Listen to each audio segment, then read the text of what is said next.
کہ مشرق مغرب شمال جنوب میں پھیلی ہوئی اتنی بڑی ملت اگر اب بھی سیاست کے نام پر فریب کا اور دھوکے کا شکار ہوتی رہے اور کاسے گدائی لے کر در در کی جباسائی کرے تو یہ ہمارے لیے نہایت ذلت اور اہانت کی بات ہے۔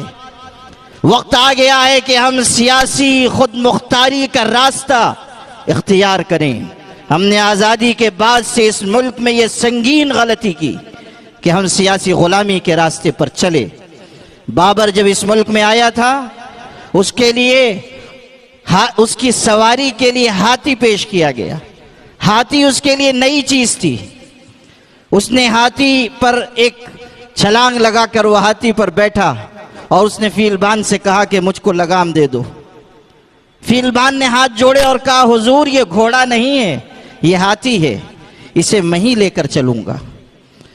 تو وہ شخص، وہ ذہین شخص دوسری چھلانگ لگا کر ہاتھی سے نیچے اتر آیا اور اس نے یہ تاریخی جملہ کہا تھا کہ بابر اس سواری پر کبھی سوار نہیں ہوتا جس کی لگام دوسرے کے ہاتھ میں ہو۔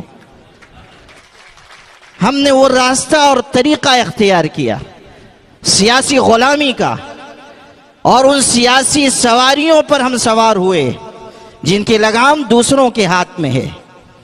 اگر مصائب و مشکلات کے مرحلوں سے گزر کر اب بھی ہم نہ جاگے اور ہم نے اپنی صفوں میں اتحاد نہ پیدا کیا، اور اب بھی ہم اگر رنگ و نسل اور ذات برادری اور مسلک و مشرب کے فرق سے بالا تر ہو کر ملت واحدہ بننے کے لیے آمادہ اور تیار نہ ہوئے تو سمجھ لیجئے کہ آپ کے لیے اس ملک میں عزت اور سربلندی کا کوئی فیصلہ نہیں ہو سکتا۔